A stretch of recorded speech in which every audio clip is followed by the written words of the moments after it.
વડોદરામાં ડભોઈ ઉપરવાસમાં વરસાદને પગલે ઢાઢર નદી ઉફાને છે ત્યારે ડભોઈ તાલુકાના 7 થી 8 ગામના મુખ્ય માર્ગો પર પાણી ફરી વળ્યા છે। દેવ ડેમમાંથી પાણી છોડાતા ઢાઢર નદીમાં પાણીની આવક વધી ગઈ છે તો ડંગીવાડા તેમજ પ્રયાગપુરા અને નારણપુરા, મગનપુરા, વીરપુરા, બંબોજ, કરાલીપુરા, અમરેશ્વર જેવા 7 થી 8 જેટલા ગામોને અસર પણ વર્તાઈ છે તો મુખ્ય માર્ગો ઉપર પાણી ફરી વળતા જનજીવન પ્રભાવિત થઈ ગયું છે।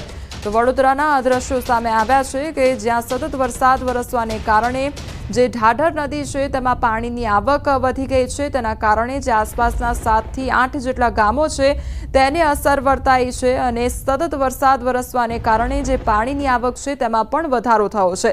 સંવાદદાતા હાર્દિક અમારી સાથે જોડાઈ ગયા છે। હાર્દિક, વડોદરામાં એક તરફ સતત વરસાદ અને તેના કારણે જે ઢાઢર નદી છે તેમાં પાણીની આવકમાં વધારો થયો છે, શું પરિસ્થિતિ? કોમલ, જો સૌથી પહેલા વડોદરાની વાત કરીએ તો વડોદરામાં ગઈકાલે સાંજથી મેઘરાજાએ વિરામ લીધો છે અને આજે વહેલી સવારથી અસહ્ય ઉકળાટ અને ગરમીનો અનુભવ લોકો કરી રહ્યા છે, પરંતુ ગ્રામ્ય વિસ્તારના જે લોકો છે તેમની સ્થિતિ કફોડી છે।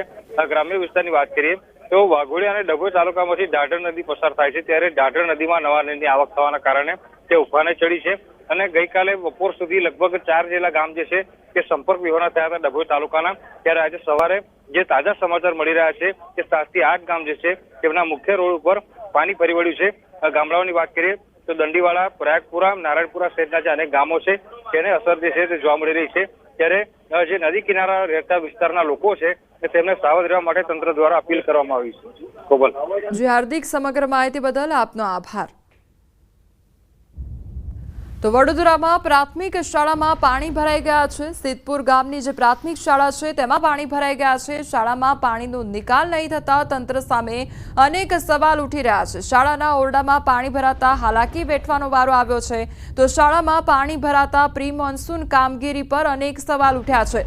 વરસાદી પાણી ભરાતા પાણીના નિકાલ માટે વ્યવસ્થા કરવા માટે માંગ ઉઠી છે। હવે તમને સાંભળીને ઝટકો લાગશે કે આ તો ચોમાસાની શરૂઆત છે। જો ચોમાસાની શરૂઆતમાં જ આવા હાલ હોય તો હજુ ભારે વરસાદ થશે તો કેવા હાલ થશે તેને લઈને અનેક સવાલ ઉદ્ભવી રહ્યા છે। તો શાળામાં અભ્યાસ કરતા બાળકોનું શું? અભ્યાસક્રમ બગડશે તો જવાબદાર કોણ? તેવા પણ સવાલ ઉદ્ભવી રહ્યા છે।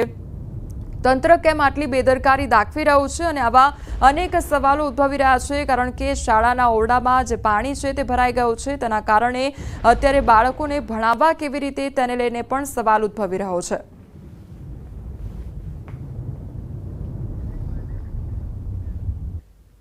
સુરતમાં ખાડીના પાણીથી હાલ બેહાલ થઈ ગયા છે ત્યારે સણિયા હેમાદ ગામ ખાડીપુરમાં ગરકાવ થઈ ગયું છે।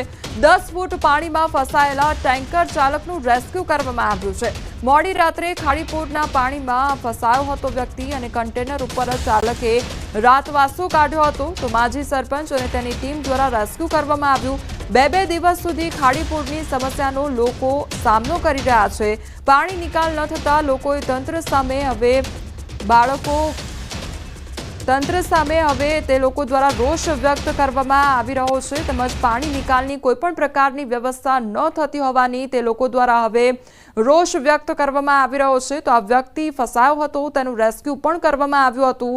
સતત કેટલાય કલાકો સુધી તેના દ્વારા કન્ટેનર ઉપર જ વિતાવવામાં આવ્યો હતો સમય। તો સુરતમાં ખાડીના પાણીથી હાલ બેહાલ થઈ ગયા છે। ચારે બાજુ પાણી જ પાણી જોવા મળી રહ્યું છે। લોકોનું રેસ્ક્યુ કરવામાં આવી રહ્યું છે તેમજ સુરક્ષિત સ્થળે લોકોને ખસેડવામાં આવી રહ્યા છે।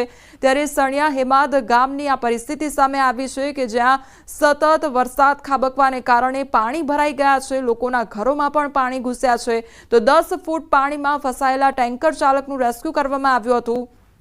આ એ વ્યક્તિ છે કે જે પોતાનું ટેન્કર લઈને પસાર થઈ રહ્યો હતો અને તે દરમિયાન રસ્તામાં ફસાઈ ગયો હતો।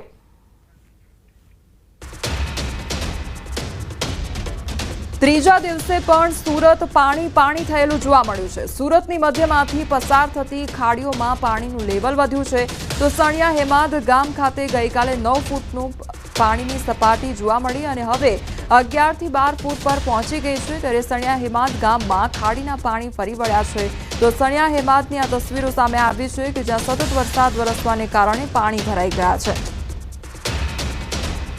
ગુજરાતમાં ચોમાસાની વિધિવત શરૂઆત થઈ છે. વરસાદનો પહેલો રાઉન્ડ અને સુરતમાં પડી રહેલા સતત વરસાદનો આજે ત્રીજો દિવસ છે. વહેલી સવારથી કાળા ડિબાંગ વાદળો વચ્ચે વરસાદે ધીરી ગતિએ બેટિંગ શરૂ કરી હતી. જોકે વરસાદે અત્યારે વિરામ લીધો છે, પણ દ્રશ્ય જોઈ શકાય છે કે સુરતના છેવાડે આવેલું સણિયા અહેમદ ગામ કે જે સુરતની મધ્યમાંથી પસાર થતી ખાડીઓ ઓવરફ્લો થતાં આ ગામ પાણીમાં ગરકાવ થઈ ગયું છે. ગઈકાલ સુધી આ ગામમાં 7 થી 9 ફૂટ સુધીના પાણી હતા, જે પાણી વધીને હવે 10 થી 12 ફૂટ થઈ ગયા છે. ગામના મધ્યમાં આવેલું ખોડિયાર માતાનું મંદિર છે કે જે આખું મંદિર પાણીમાં ગરકાવ થઈ ગયું છે.